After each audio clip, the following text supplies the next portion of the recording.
Hello students, today we are going to read chapter 4 of civics. Chapter name is growing up as boys and girls. Being a boy or a girl is an important part of one's identity. लड़का होना या लड़की होना किसी की भी identity मतलब पहचान का एक इम्पोर्टेंट पार्ट होता है.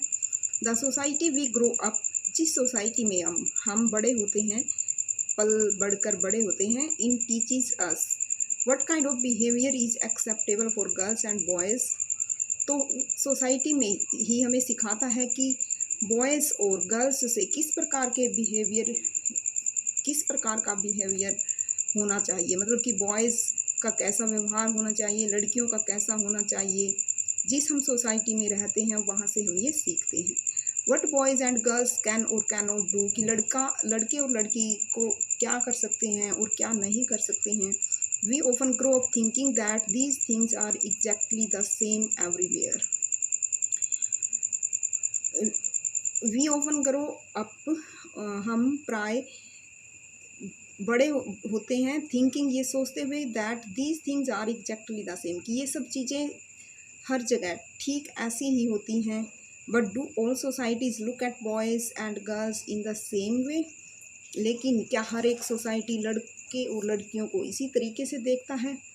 तो हम ये कोई मतलब ख़ास इम्पोर्टेंट नहीं है. नेक्स्ट देखते हैं. Growing up in Samoa in the 1920s मतलब कि अब कितना है 2020, और ये बात है 1920s मतलब कि 100 साल पहले की बातें हैं.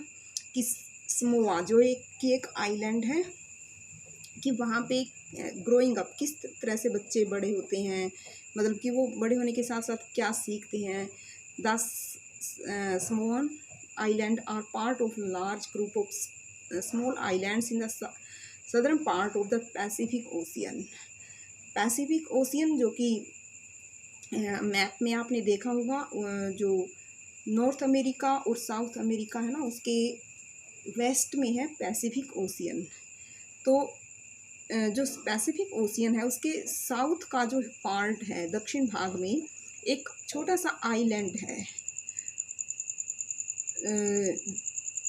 यहाँ पे समोआ आइलैंड्स जो है वो large group of small island, छोटे छोटे ग्रुप के, जो लार्ज ग्रुप मतलब कि बहुत बड़ा ग्रुप है, और वो छोटे छोटे आइलैंड से मिलके बना हुआ है वो ग्रुप, और उसका ही एक पार्ट है समोआ आइलैंड.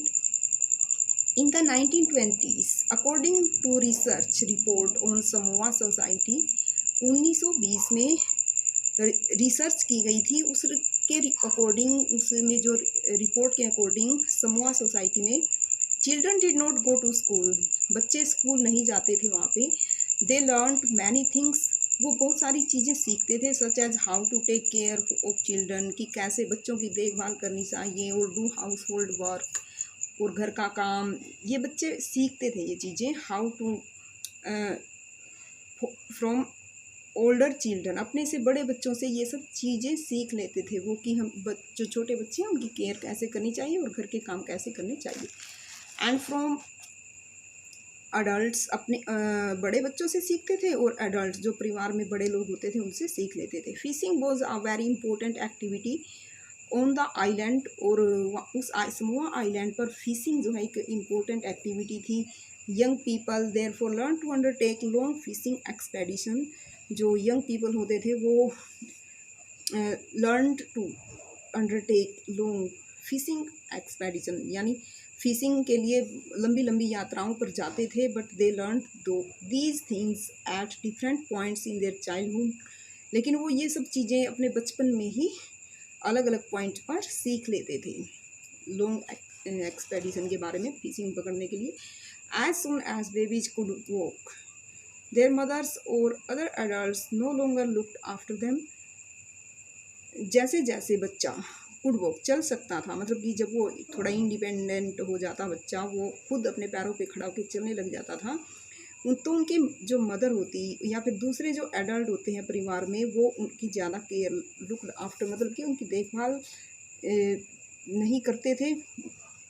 ओल्डर चिल्ड्रन, जो बड़े बच्चे होते थे परिवार में, even as young as 5 year old, मतलब कि कितने बड़े होते थे वो, लगभग कि 5 वर्ष के लगभग के बच्चे, टुक ओवर दिस रेस्पॉन्सिबिलिटी, वो इस रेस्पॉन्सिबिलिटी को संभालते थे, मतलब कि वो काम करते थे उन छोटे बच्चों को संभालने का।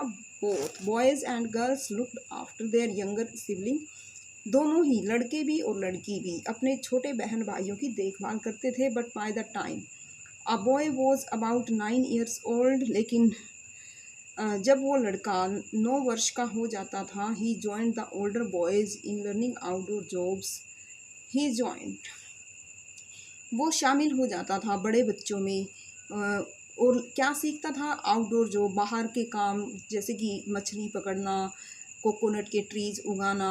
और गर्ल्स है ना, वो भी अपनी जो घर के स्मॉल चिल्ड्रन होते हैं, छोटे छोटे बच्चे होते हैं, उनकी देखभाल करती थी लड़कियां। और do events for adult, events होते काम करती थी एडल्ट्स के लिए, टिल दे वर टीनेजर्स, जब तक वो लड़कियां मतलब टीनेजर नहीं हो जाती थी तब तक वो छोटे बच्चे थे उनकी देखभाल करती थी और घर के काम करती थी। But once they become teenager, लेकिन जब वो टीनेजर हो जाती थी, they had much more freedom, तो वो और ज़्यादा उनके पास फ्रीडम आ जाती थी, वो मतलब फ्री हो जाती थी। आफ्टर द एज ऑफ 14 और सो, और 14 की एज के बाद girls also went on fishing trip, लड़कियां फिशिंग ट्रिप पर भी जा सकती थी और वर्क और प्लांटेशन में भी काम कर सकती थी, जैसे कोकोनट प्लांट उगाना, और वो वीव बास्केट की टोकरी कैसे बुनी जाती है ये काम भी सीख लेती थी। कुकिंग जो किया जाता था स्पेशल कुकिंग हाउसेज में, where boys were suppose to do most of work while girls help with the preparation, जिसमें कुकिंग स्पेशल कुकिंग हाउसेज होते थे, वहाँ पे कुकिंग का काम किया जाता था। और जहाँ पे लड़कों से उम्मीद की जाती थी कि वो ज़्यादा काम करेंगे, जबकि लड़कियाँ हेल्प की प्रिपरेशन, तैयारी, जैसे खाना पकाने की जो प्रिपरेशन होती है उसमें हेल्प करेंगी। तो आज की वीडियो में हम इतना ही करेंगे। Thanks for watching the video.